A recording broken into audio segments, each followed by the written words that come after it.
Good morning, Dave. How are you this morning? Good. You're a Seahawks fan? I kind of have to be. It's a family thing. It's a So, it's a family thing. I maybe that's part of the reason why I am never really into sports because my family doesn't have any. We weren't raised watching sports. My dad wasn't really into sports. My mom, she wasn't into sports. But I'm glad you have a family thing. yeah, well, So, my father was into sports. And born and raised in Michigan, it was a big deal for, the Lions and for at least for football. Moving out here, yeah, I'm a geographic fan. So, so I get connected to people, and I watch sports based on the social connections. So I'm like, okay, sure, so you're I'll you're have a fun. you're a fan by proximity. Exactly. I used I used to date that way. Yeah, I used to date that way, or have friends by proximity. Like when you're in college, you have friends just because they're not really friends, but it's just like you guys share the same geographical piece of, a state, and so you just become friends. And actually, I think that is the way a lot of people find their their partners in life, really, just because of who they bump into in life. No, absolutely. It kind of goes. It's almost solipsistic that you're not going to meet anybody who you don't meet. It's like if you're not around, then um, then you're not going to be able to connect with people that you're not actually actively engaging with. So, in geography is a big role in that. Huge role in that. So I wanted to bring you on. I don't even want to call it a show anymore because that sounds like I'm trying to prove something, but I'm not.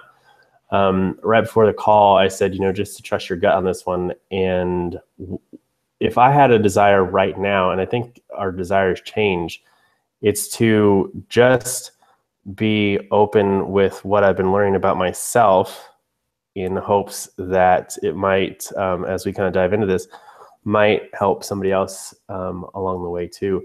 But right off the bat, it is a little intimidating because of the profession I'm in, being a life coach. You at some point it's like I can't admit where I'm struggling because then people wouldn't want to work with me. But I think that's just a bunch of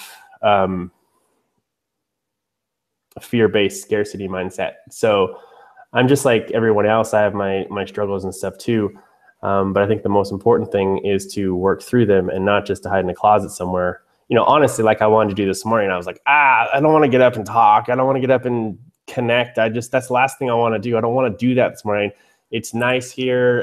There's no real sun. It's just kind of like an October nice, cool day. And I just didn't want to do that. But I thought, all right, put myself out there on the line and just go for it. So I'm reading this book that a good friend of mine, kind of a mentor, gave me. It's called Scary Close. And the book is about dropping the act and finding true intimacy. It's a Christian author, and he's a pretty good author. He says that he's played most of his life playing a role, and especially with women. And I could really relate to that, playing a role. And I just wanted to talk about that with you and get your perspective on some of the work that you've done with maybe roles that we've played, things like that. I can remember specifically in a lot of relationships, I've played specific roles, especially when I was trained and educated on how to be in the helping profession. I might be going off a little tangent, so you might have to kind of cut me off. But That's all right. when you're in the helping profession, sometimes you forget to be truly authentic. It's almost like you want to be further along on the path. So if your partner is being a pain in the neck, or you're hurting or whatever, you almost always want to still be the professional and be the helper and all that stuff. So even if you're really angry and pissed off, you don't really allow yourself to completely unleash, because that would be, well, probably a little less morally sophisticated. Or so. Am I making any sense? No, I'm following you. I mean, I think there's a distinction to be made, just reading an excerpt from his book, and the putting on a persona seems to be another way of phrasing what he's coming after there, and one that essentially distances you from not only authentic living, but from authentically connecting with the people who are in your life. And I think there's a line to be drawn from between the roles that we play just by being human. We have roles. We have a sibling role. We have a spousal role if we're married or otherwise connected in that way. We have a work role, and those are in and of themselves not bad. They're simply part of living in society. What I think the difficulty then comes up, and this is where you can cross the line from a kind of neutral role playing to a negative one, is where you do, I think, one of two things. One, where you actively select one role and claim it as the entirety of who you are, because then that limits your ability to express. And then the second option is then to, instead of utilizing the role as a means of social engagement, you're utilizing the role as a means of controlling how the other one is responding to you. And both of these things, I think, cross that line, from the everyday issue of just, we're going to have roles, to the, okay, well, wait a minute. now we're no longer being authentic. Are you a professor? Because you use all this like professorese kind of. Yeah, my teaching persona then. Yeah, that's your teaching persona. So how would I was just like, what are you writing a book? Are you dictating? What the hell? Well, and I get what you're saying. So for me, from my perspective, I have been in the helping role, like my whole life, whether it's my family, whether it's my career, and even in, the romantic relationships that I've had, it's always been the helping role. And because I've always been in the helping role, it has limited, I think, in some ways, my ability to truly connect from an authentic space when I was really, really hurting, because I had this kind of misconception that if I was really hurting, I couldn't really show them totally and completely, because then I wouldn't be able to truly support them when they were really hurting. So I always had to now that I'm talking about it, always had to maybe have a one-up in some respects. So I think it limited my ability to truly connect. So just like you did a little bit, like I've known you for a little bit, David, where you have the professor-teacher type way of relating. I have that too. I love that. But then there's also that authentic part of you that is just like, cut the BS highfalutin talk, because we can do that somewhere else.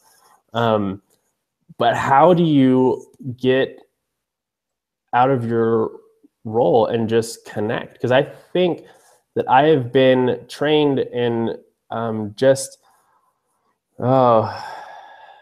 programmed to be this helping role, when sometimes I would rather just not. It's almost like there needs to be a special place where healers go to get healed, or helpers go to get helped, or taught, or I don't know, whatever. Oh, and going back to one of his books, this book, he was saying, that I was just reading right before we got on the phone call, that one of his, I'm sorry, I'm all over the place, but one of his kind of breaking points was when he realized that he was going to write, not to impress anybody, just to write his own truth.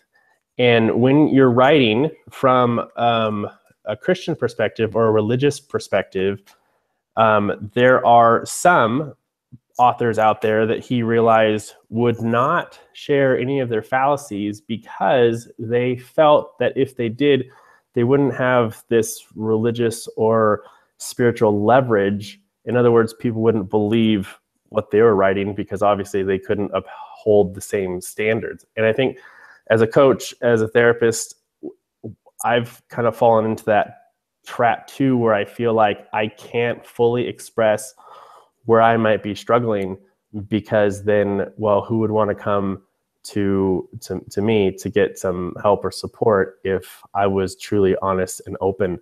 So maybe just having a dialogue about that, about how do you drop the role?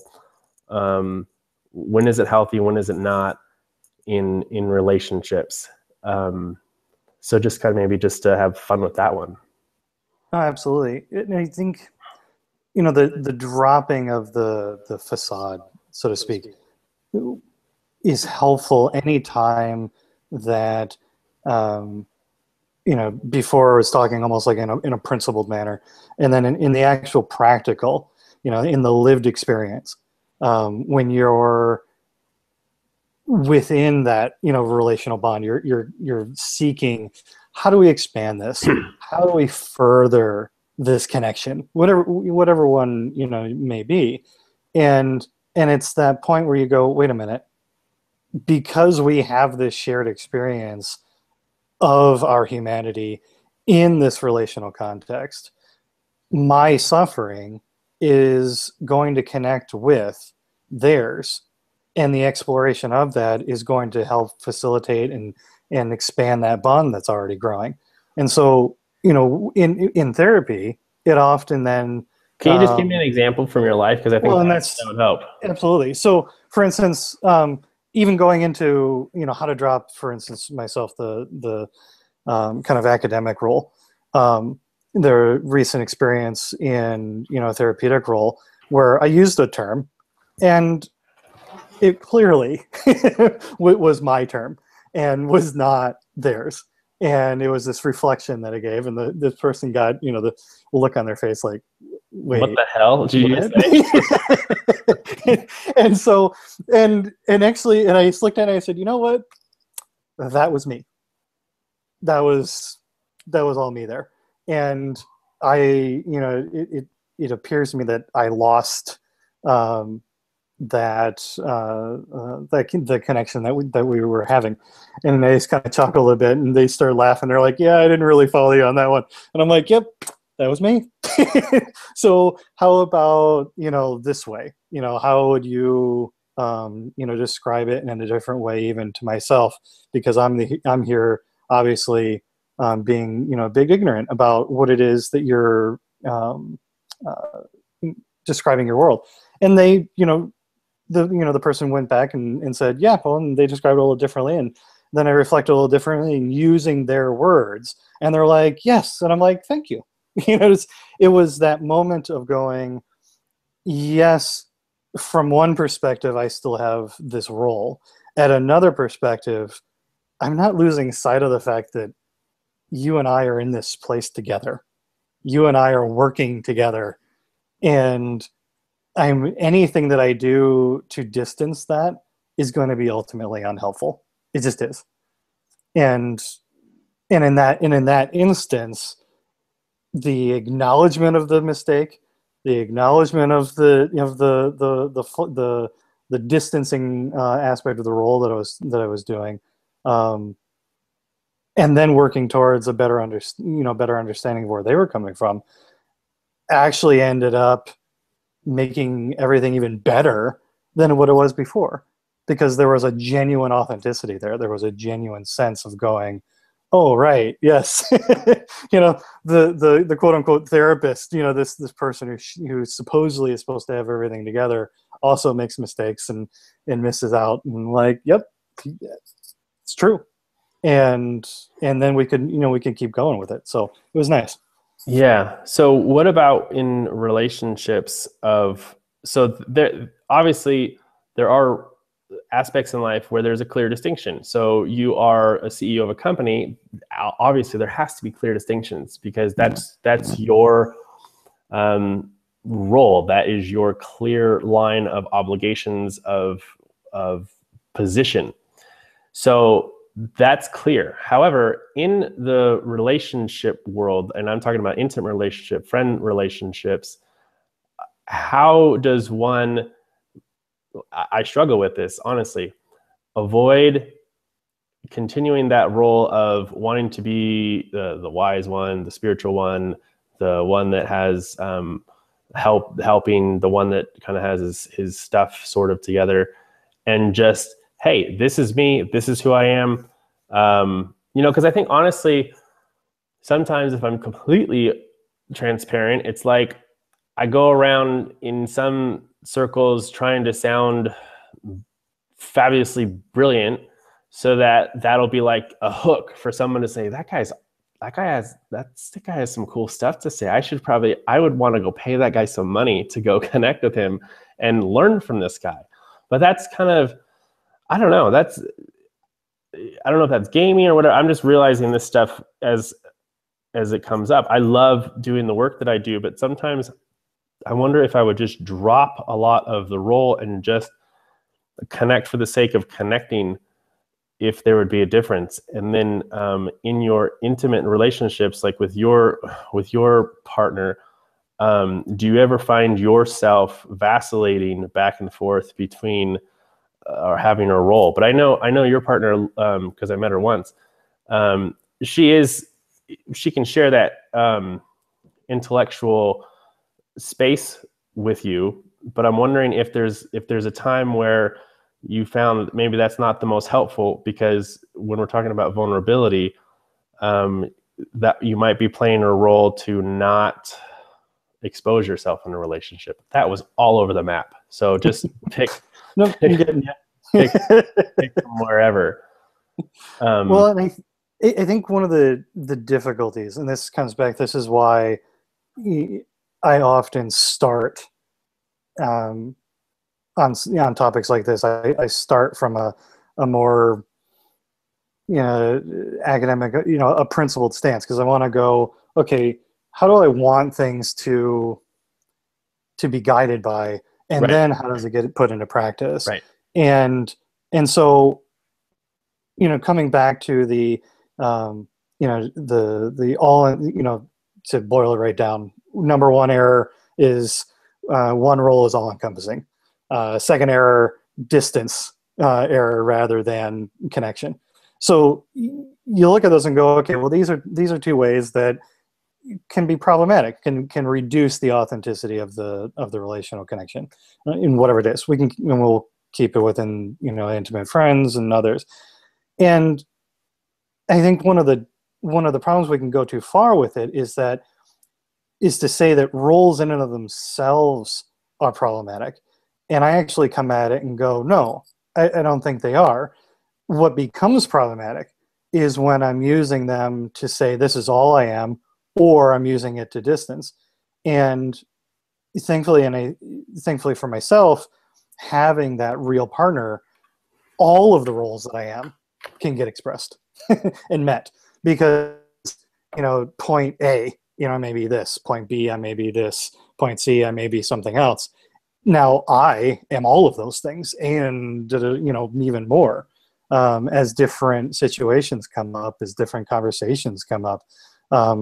There's always more to who it is to be me, not only in ways that I think, but in ways that I'm not even aware of.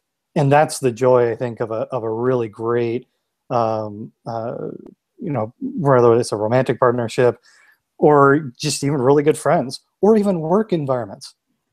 It's any time that you can be in a position to go with this other person or with these people, that I can learn to express myself more and learn to expand the ways that I deal with things, because these other people are here with me. Then the roles stop being this very narrow way of distancing and become simply a path for expanding upon. And so, and we see this, I think, all the time. We get into a new relationship, a friend, romantic, otherwise, and all of a sudden we're going, wait a minute, I had no idea I liked X, a new show, a new hobby, a new, incense smell. Something as simple to extravagant. I had no idea that I was even interested. And until that person was in your life, you weren't. you know, that's what makes this so amazing, is that each person coming in, and this is where the kind of the rub is if we look at it at this connection as a means of expanding the potential of who we are, then, and by vice versa, who they are, then the sky's the limit. It's there are any number of books that I've come across. There are social experiences that I've participated in, conversations that I've had, ideas that I had no idea that I could even contemplate, and they're all there precisely because of the people, and precisely because there came that moment where I was like, nope, I am not going to just simply let this role dictate the entirety of my life. Instead, I'm going to see where it can go. Are you aware of times in your life, in your current relationship, and you can share as much or as little as you want, you can tell me that's none of my business, where you engage in roles of a certain type that, looking back, if you were truly honest, know that that is a role to protect and defend yourself? Absolutely.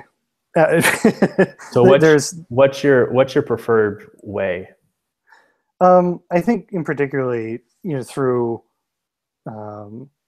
teen years, early 20s, a lot of the just early relationships, a lot of it, and I think a lot of guys can probably resonate with this, is that the quote unquote white knight syndrome, that desire to be the person who rides in, rescues the person, and gets accolades, gets praised for, oh wow, you had the answer, or you helped me out of this, or whatever, and that puts you in a position of being of power, one, and then two, the negative to it is that it limits the other person's role in their connection with you, which, if the issue then is a fear of intimacy, if the issue is a fear of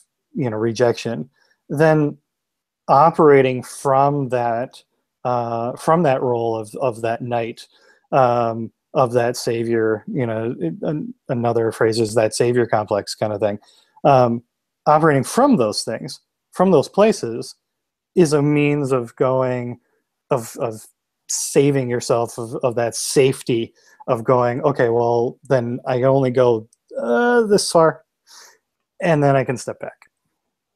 Right. So to call you out, I said what you're aware of now that you're doing in relation in a relationship that you have now, roles that you play now, because we all do it, right? There's this time where it's like, oh my gosh, that's threatening to me, in some way. It could be very, very small, but what roles are you aware of that you might play currently with your relationship, where, if you're honest, you're using them to protect yourself?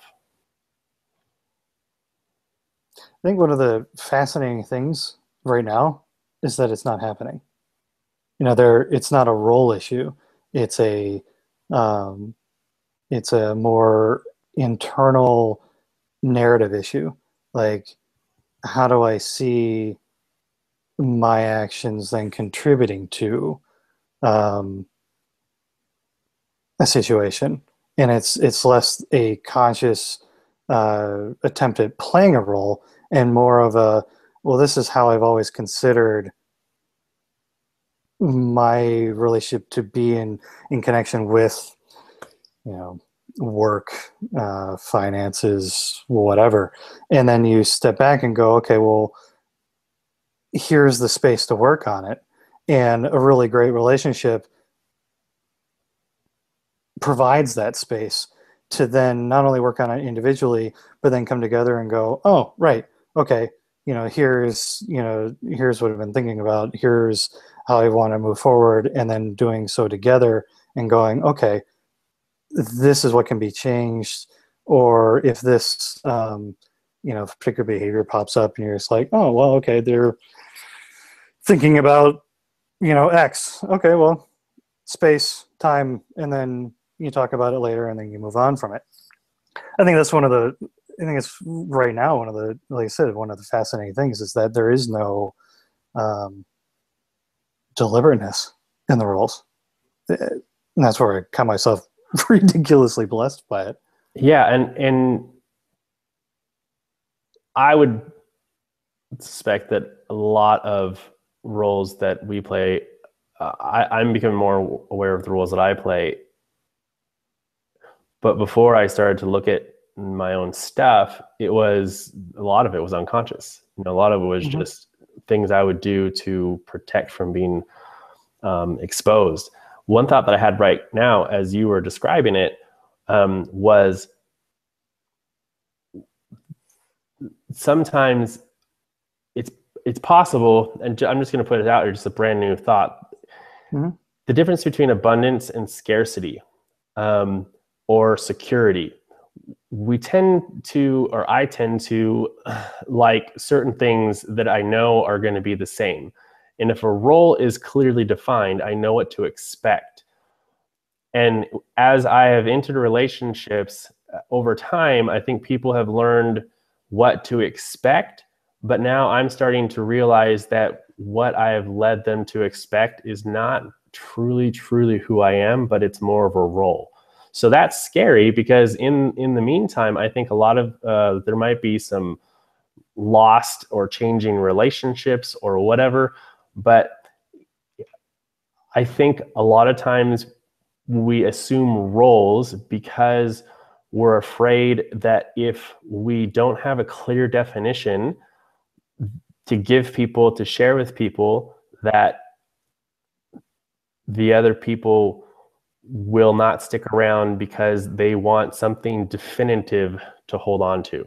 Like if something is not always changing, but if it's new, if it's like intangible, if it's not black and white, I think there can be a lot of beauty in that. But at the same time, it can be really difficult because I think it would take a rather secure person to be able to be in that space knowing that there's no real clear distinction. I think that description is incredibly abstract, but I don't know if you can pull some stuff from what I was just talking about. Well, what kind of came to mind there is something that has been told to me on multiple occasions, is this idea of growing edges. And the image that comes to mind is this. I like, at least baseline. I like baseline, gardening. I like landscaping. I like figuring out, okay, how do you make form things to work together and be able to look at your lawn, look at areas around your home and go, oh wow, this really kind of blends together. And as anybody who knows that, whether or not you do it personally or you've seen it, is that edge between the one plant and the other is constantly being encroached on. Exactly. And there's and that's, you speak about the almost concreteness of going, if I play this role, then I know what I am doing in this context, and therefore the other person, which is interesting here, because I think one of the issues with that is that it's a projection on our part. We think that the other person needs us to be narrowly focused narrowed our behavior and act in a very narrow, in narrow, I'm repeating it, narrow specific sense, because then that will, provide a safety thing for them, when really it's almost entirely about us. And Well, so that edge, that edge between where we end, so to speak, and where they begin, is that growing edge. It's where can we expand? Can we open that edge up a bit and allow it to move more freely back and forth in order for new behavior to come up, in order for new ways of expressing not only who we are individually, but who we are together. And that is not only, like you said, extremely freeing, but it's also pretty damn scary at times. mm-hmm. And so old ways of being will inevitably crop up as the fear, concern, wariness, anxiety come up. We want to deal with it. And so, boom, right on back. Right, because up until now, I have played very specific roles. I continue to play very specific roles. It's what I know. It's what has been helpful kind of to me. But, there's an old story. I'm going to totally slaughter it. But there's a story of a guy who has made this. Anyway, to make a long story short, he's a philosopher. He's a religious guy. He's something that he made a lot of decisions. I don't know, but he's on his deathbed, and he asked the question, "What if I got it all wrong? What if I got it all wrong? Like, what if the role that I have been trying to play, or the role that I've been given that I think that I need to play, or to protect my own, whatever it is I'm trying to protect, what if it's all wrong?" Like, I like your definition of the growing edge. Like, what if that edge is not, I mean, it's an edge that's put there, but if we put that edge somewhere else and totally expand the landscape and realize that it's all part of us, or do, I don't know. I'm at a loss for words right now. I'm just, I think you had it. What if I have it all wrong? And that question should be happening all the time. Yeah, exactly. It really, right. That question of, I think a lot of people who want a kind of blind certainty, that question will be anathema. I mean, what do you mean? Like, no, I can't do that. And I'm going, no, we can actually take a certain amount of fun joy in that question, right? Because there's that expansion of the landscape. That phrasing was great. It's going, what if what I am perceiving here isn't the whole story? And the real quick answer to that is, because it's not. Right. Right. The whole thing. But it's scary though, because if I base my whole identity, my whole ego identification, my moral everything, whether it's an author, whether it's a doctor, I don't care what it is, a teacher, whatever, if I've based my whole life up until now on this, whatever this is, as my role and my identity, and to say, wait a minute, maybe I got it wrong. That's scary, because you have to let go of certainty. You have to let go of a certain foundation that you have been, whether it's healthy or unhealthy, have been upheld by. It's secured you. It's held you safe, because I don't even know what the hell that means anymore. But it's held you. So yeah, it's just so fascinating. I mean, I see religious people, political people, coaches, therapists, all the time. No, this is more or less the way that it is, and I'm willing to die based on this being the quote truth. But to me, that's a scary, scary place to be, because I've been there, and sometimes still am, quite honestly. Well, and that's the walk that all of us attempt to do. You know, I'm reminded right now of Daniel Siegel's work on attachment, and he has this thing where the area of great growth is between these two kind of, you know, I'll use the analogy of bowling. You know, you've got the gutters, and in the middle is the lane that you're trying to hit the pins down. Well, those gutters on one side is chaos. You know, it's that complete, hey, you know, it's not even that there's no question. There's just simply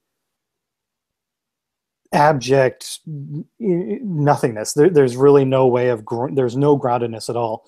And on the opposite side is rigidity, is that that place where you're, you know, you've mentioned, you know, religion, politics, work, you know, anytime, you know, the term fundamentalism comes to mind, which is totally not just a religious thing.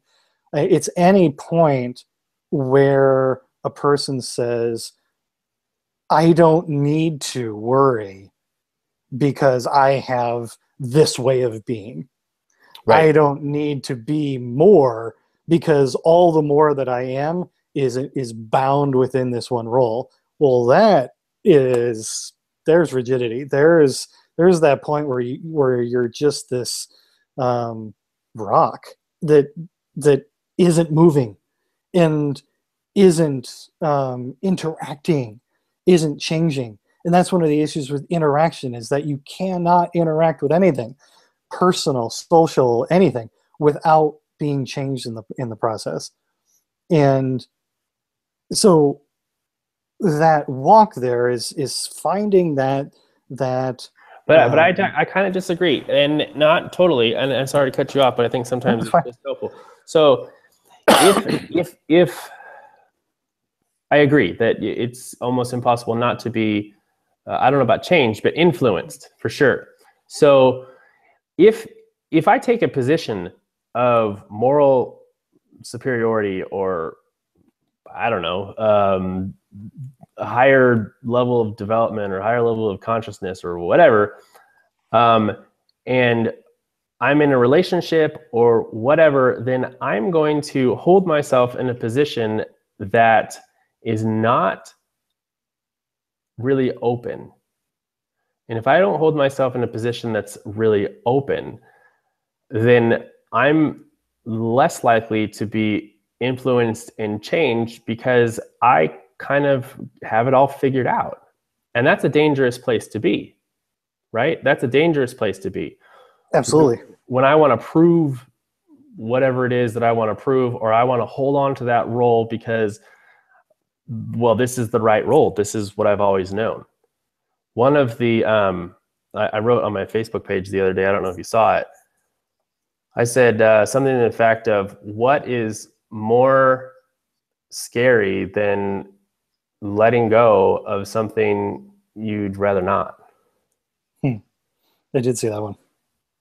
I mean, and the funny thing is, I don't know that a lot of people have caught it, which is not a big deal, but that is so hard.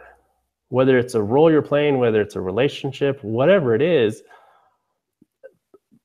letting go of, you know, like, what if at the end of your life you got it all wrong? And I can hear some people saying, well, then you have, well, I mean, that's where I am in my process right now. What if I have it all wrong? And it's not to say that I'm beating myself up or that I am somehow, I don't know. I'm not coming from a place of, I don't even know what you want to say. I'm coming from a place of just really asking the question. Not what if I have it all wrong, but what if a lot of what I've been doing, living, being, creating, whatever, I've been coming from a place of scarcity, a place of lack, a place of wanting to protect myself. And what if I've been missing out because I've been coming from that place? And what if, just by having this conversation, I was able to get a little more in touch with who I really am outside of the role that I or someone else might place me in. And I think that's the crux, that's the crucial point of probably this conversation is, am I able to connect in such a way, am I able to have awareness in such a way that I'm always striving or allowing myself to connect in more authentic ways that are maybe can be defined in a role type, but maybe not. Well, and you bring up, it reminds me of it's something I've been reading out of Paul Wachtel, studying therapy and figuring out, okay, of this relational world. And there was something he said that change and assessment upon each other. For as an individual begins to confront what he or she fears, to interact with others in a different way, the possibility of a new understanding of where he or she stands, where he or she comes from, and where she might go is greatly increased. And that right there, I think, is another way of phrasing what you just said. It's in this conversation, in another conversation, in another interaction, entering each one of them and saying to yourself, I am about to enter this, I will be different, from maybe even a little bit to great, who knows, but to be open to that shift, whether or not it's a influence, whether or not it's a change, you call it whatever you want, but to be in some way affected by this, and to then use that space to go, what am I not seeing, and then be able to see it. Fantastic. That's how I look at therapy. That's how I look at coaching. It's how I look at intimate relationships to everything. It's every single time going, am I going to be different on the other side of this? And sometimes sometimes it's not real clear, and sometimes later it goes, oh wow, I had no idea it was affecting me that much. Well, and first of all, I'd love for you to send me that quote, because I think it's a brilliant quote. I will. I like the phrase new moment, new possibilities. And that's what you're talking about, where, like after I get off this with you, I have a new coaching client that I might be working with. And it's like, I'll take some of even this and use it in my next conversation, and then in my next conversation, always growing and expanding and connecting, learning. And you ready for this one? Expanding my growing edges, always expanding that. Always expanding that. Because I think in some ways it's like, if you look at a landscape, here's some funny, you see this, where, can you see that? Oh yeah. Okay, so oh, I love it. Hey, this is great. Okay, first of all, I don't like that laugh. It's just fantastic. I want one. So why are you laughing?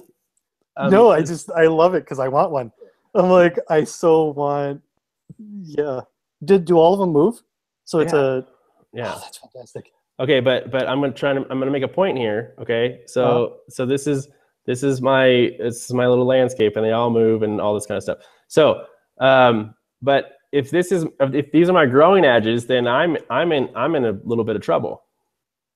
Because look at how small this is, and look how easy it is to protect this. Right? I can protect these edges. I don't have to let people see these. I don't have to, I can guard this. But what if this was bigger, right? Like one of the seven wonders of the world, I think it is, like these big ass gardens out in, I don't know, wherever it is, somewhere like Babylon. Yeah. If that was me, like if I represented this, I'm in trouble. I'm in trouble. And if like the state of actualization of relationships would be the one of the seven wonders of the world, the seven hanging gardens and all that stuff, I have a lot of work to do. And I mean, I love this because it's so little and cute and stuff, but I'm just wondering if there's an ant in there. That's interesting. What is that symbolic of? I don't know. Anyway, I'm just wondering if this is somehow symbolic for me protecting myself in a lot of ways. And yeah, so anyway,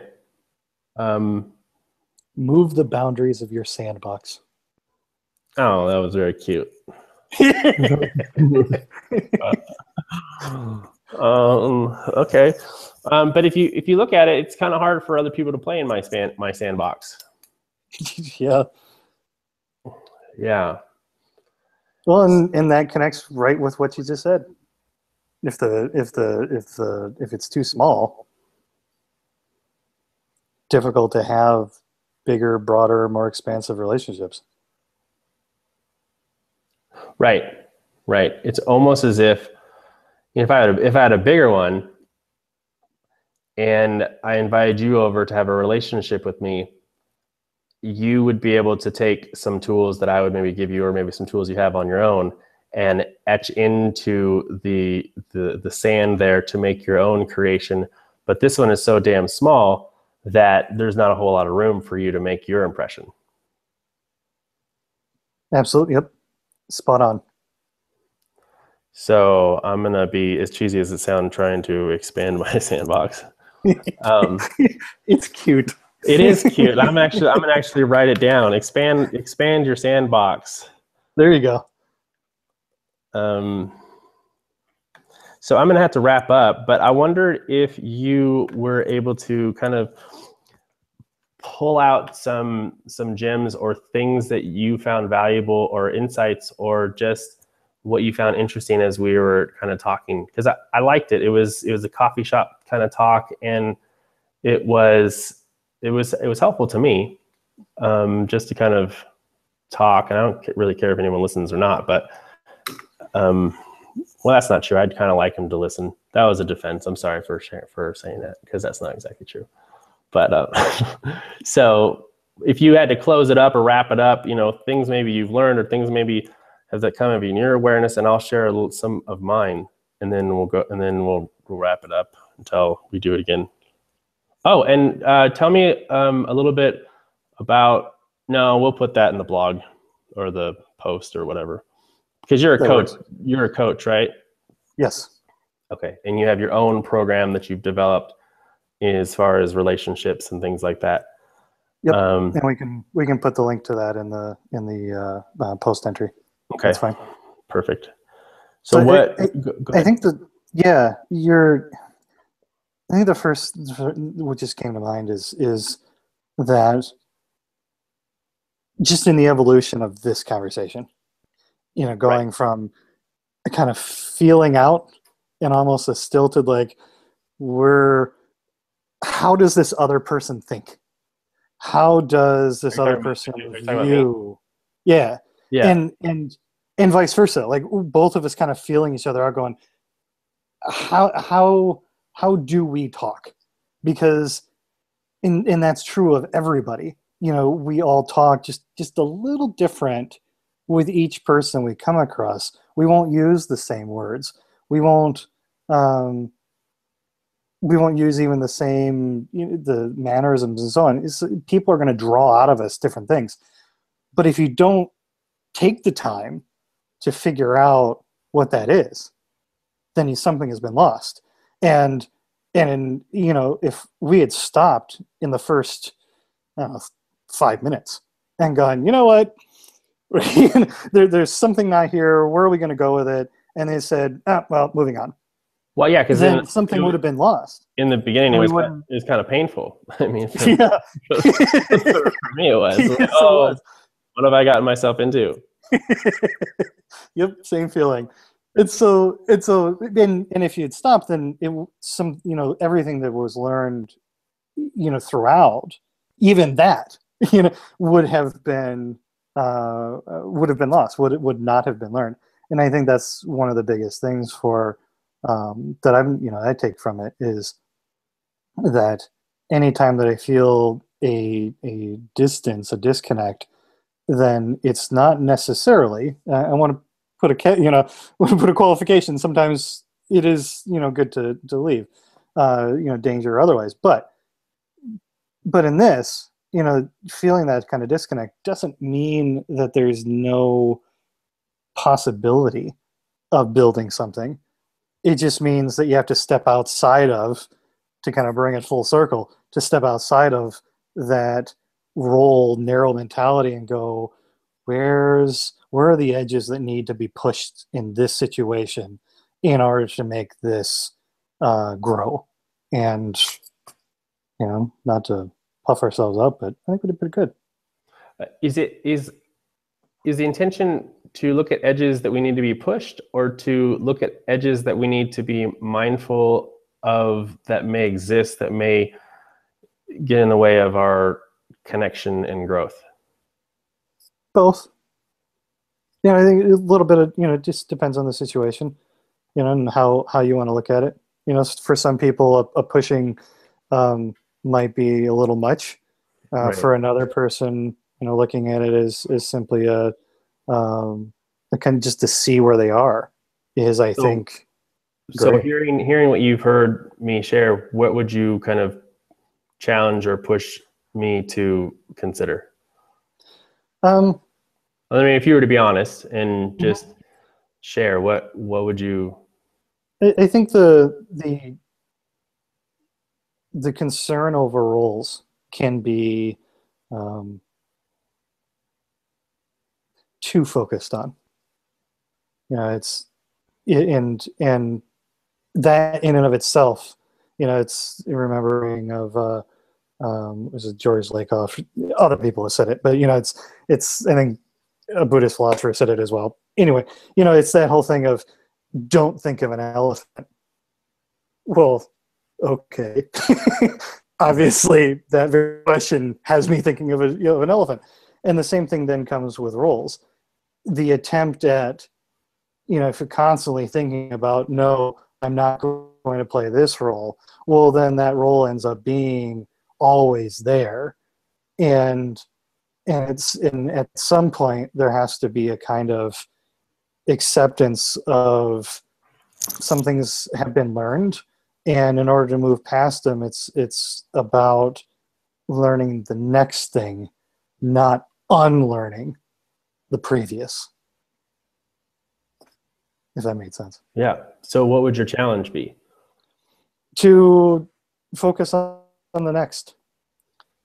Instead of being overly worried about what is holding back, instead look at what will move the future forward.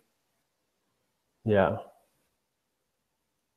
And it's interesting that you say that, because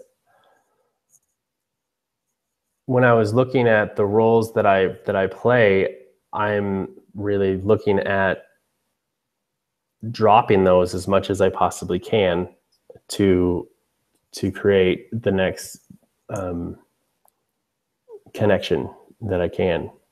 And yeah, so I appreciate you coming on. Some things that I took away from this was I like the landscape illustration that you made about growing edges, and that you reminded it that it's all projection that we do. And you were, don't take this the wrong way, but you were a good mirror for me when you started off very professor-like and teacher-like. So I hear you. If I had a challenge for you and you can do what you want, I would love to hear more of real life stories for you, rather than almost taking like a college professor teaching an academic course. but how maybe you have taken a principle that you hold dear, or maybe a role that you're trying to undo or learn a new one, and how you just had a recent experience with that shifted for you as more of a personal, rather than, it's like you're telling me about this rather than kind of out there some philosophy somewhere. That's what I would encourage. That's what I would like to hear more. Like, how is this guy? I mean, he's smart as hell and he's doing all this writing and all that stuff, but I'd like to hear how he's really experiencing life and stories that he's actually experienced and lived, whether it's with your partner or, whatever. Because I think that's where the good stuff is. So could not agree more. Thank you. Yeah. So we'll wrap this up, and thanks for coming on. And if you haven't had the opportunity to check out this book called Scary Close, you may want to check it out or just look at some of the reviews. There's just some principles in there about playing different roles. And I definitely know that I'm still working on roles that I'm trying to undo, because I'm scared of a lot of things, even though I don't want you to tell anyone. Okay, can we just keep that between you and me? Just don't. Absolutely. Okay, just don't tell anyone, because just you, me, and the internet. Just keep it the three of us, and we won't have any problems. Because could you imagine if that got out? That would be oh my gosh, tragedy. That would be horrible. So, but I think what I've been learning is just like, you know what? Hey, it's very similar to what we experienced on the call today. Was, oh my gosh, this first 5 minutes is horrible. And if it's like any other part of my life, maybe I would have just wanted to quit and call it quits. But I was like, no, let's just keep going. Let's just keep going. If it sucks, we'll keep going and see, because it's not a sprint. It's a marathon, and we got to keep getting up and moving forward, and seeing how we can progress and help other people, in service and all the rest. So anyway, I want to appreciate you for the work that you do, and we'll connect later and put everything up as we want to. So sounds good. All right. Well, have a good weekend, and we'll be in touch soon. Sounds good. Okay. Thank you. Take care. Bye.